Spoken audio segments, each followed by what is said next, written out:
Hello, my bookish friends! Welcome or welcome back. I'm Elizabeth. This is Reading Riley, where we like to read Riley and not take ourselves too seriously. And I should add, deal with the dog and have some fun with books. And today I have like a thing. It's gonna be a quick thing. It's gonna be a fun thing. So basically we're doing a tier ranking.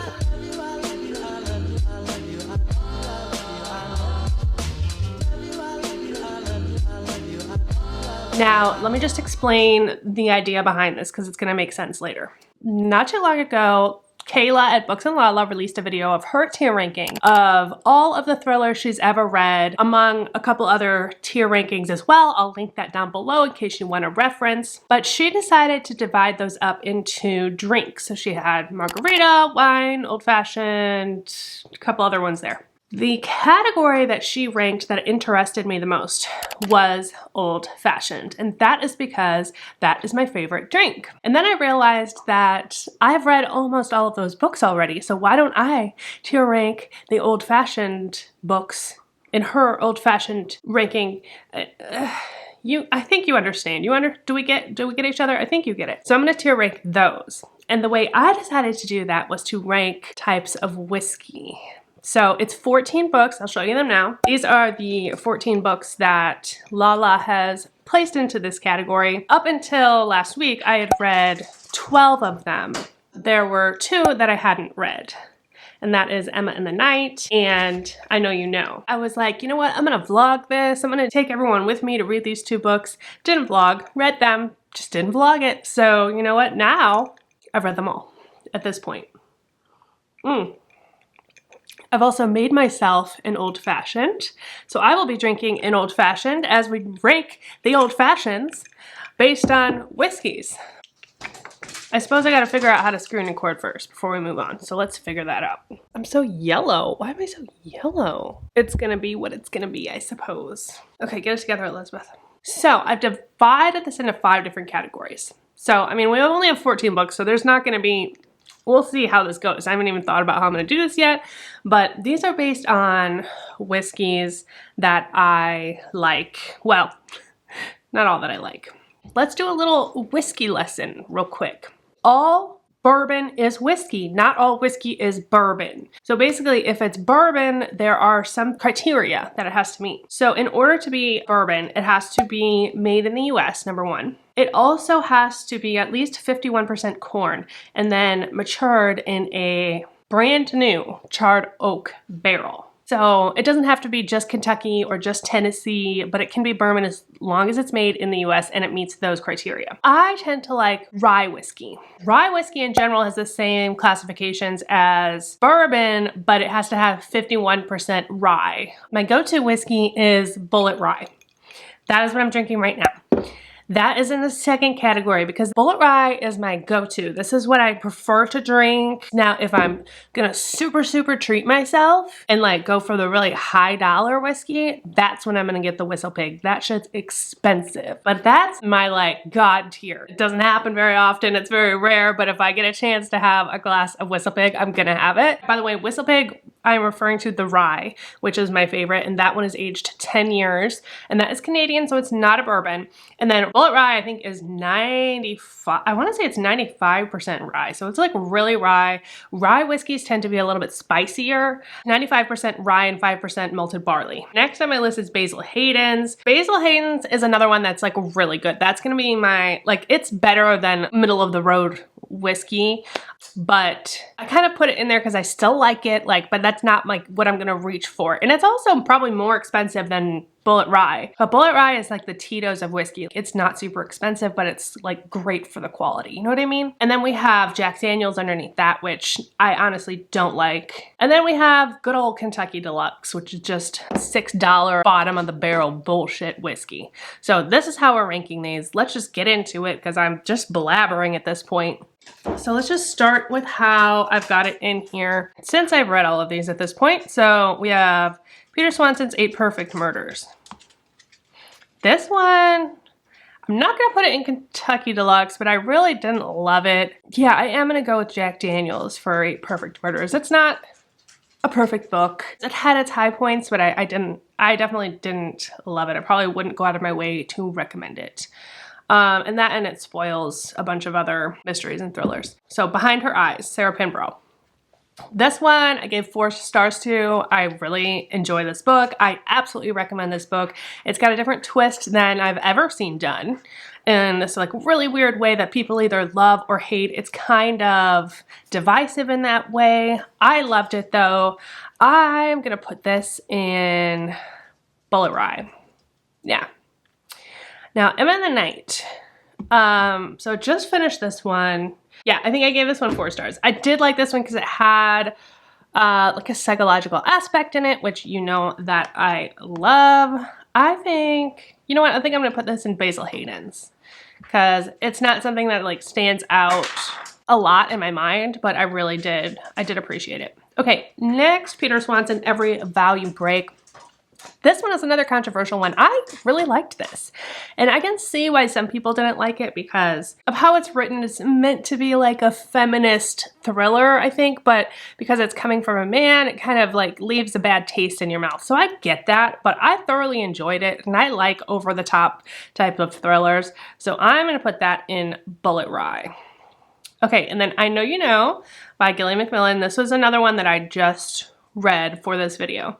And this one, I liked it, but not as much as Emma in the Night. I didn't dislike it as much that I'm going to put it in Jack Daniels because that's just mean. But I think I'm going to put it in Basil Hayden's. Okay, next we have Ruth Ware, One by One. This is a mystery. Let me just tell you all, if you're going to read this book, it is not a thriller. It is a closed circle mystery, and it's amazing. I gave it 5 stars. Is it Whistlepig level though? I have other Ruth Ware books that I like more than this, but I thoroughly enjoyed it. So I'm gonna put this in Bullet Rye as well. All right, next we have 6 Stories. This is a podcast book. Oh, so was the, I didn't mention, so was I Know You Know was another podcast one, but the podcast element wasn't done as well as I would have liked it to be. This podcast element is done really well in 6 Stories. If I remember correctly, it's been a while. I think it's like, is it paranormal or is it not type of thing? And it's about this weekend at this camp and this kid goes missing and this podcaster goes back all these years later. Am I in focus? To try to figure out the truth of what happened, and you get 6 separate interviews and they kind of interweave and you figure out the truth. I really liked this one. Oh, this is tough. Where should I put this? No, I'm gonna put it in Basil Hayden's because I've never gone out of my way to recommend it, but it's solid. Okay, next we have Karen Slaughter, The Good Daughter. Ooh, Karen Slaughter's my girl. I think of anything on this list that's going to be Whistlepig, it's got to be Karen Slaughter. I just read this last month or the month before and loved it. I've not been let down by Karen Slaughter yet. Like, I am obsessed with her and I love her writing. I love her grittiness. Like, if I were to describe her in one word, it would be gritty. I just love it. So that's going in Whistlepig. Next we have The Maidens by Alex Michaelides. And this one I like too. It's another one of those that's really over the top, that's divisive, that some people hate, some people love. Yes, the twist was kind of contrived for me, but did I have fun with it? Absolutely. I loved it. This is dark academia. Like this is dark academia. A lot of people, I feel like, are calling things dark academia just because they're set in college, but this is it. This is the vibe, the atmosphere. And that's going to go in, yeah, it's going to go in Basil Hayden's. Okay, next we have The Outsider by Stephen King. I haven't read too many Stephen King books, but this is one of the ones that I have read, and I didn't love it. I did not love it. In fact, I feel like I was interested or at least for like the beginning, and then it just went off the wire. It went too far away from anything rational. Not that I expected it to be rational, but it was just too out there for me to suspend my disbelief, I suppose. And it was slow. And I'm not a huge fan of his writing. I'm going to put this in, am I going to put it in Kentucky Deluxe? That might be a little harsh. Maybe Jack Daniels. Yeah, we'll put that in Jack Daniels. Okay, The Silent Patient, another Alex Michaelides. I feel like I say his name differently every time I say it. This one, I loved. I loved this book. I will say that I read this at the kind of the beginning of my like thriller obsession journey. So, you know, it's hard to say if I read it again now if I would still love it as much, but it does have that psychology setting, that psychological setup that I love. So, and the twist got me so hard that I just like, you know, like I was done. I'm gonna put this one in Bullet Rye. Yeah. All right, next, The Wife Between Us. So we have The Wife Between Us and The Wives next to each other. And now I'm like, I don't remember either one of these. Like, what did I give them? Yeah, I don't know what I ranked these. It's been a while since I've read either of these. I feel like I liked The Wife Between Us better than The Wives, but now I like, plot-wise, I don't know even which one is which story. And I'm kind of confused. So we're just going to put them both in Jack Daniels. And then When No One Is Watching by Liz Cole. I really liked this one too. Again, this is another one where it's kind of over the top, but it also has a lot of that social commentary mixed within it. And this is black horror, and the end was just like so out there. Like it was really out there, but when you put it in context with like what the book is trying to say, it's pretty cool. I gotta stop touching my hair. I know, don't at me. So I really did like this one. I'm gonna say this one is also Bullet Rye. And I think I gave it 4 stars, I wanna say.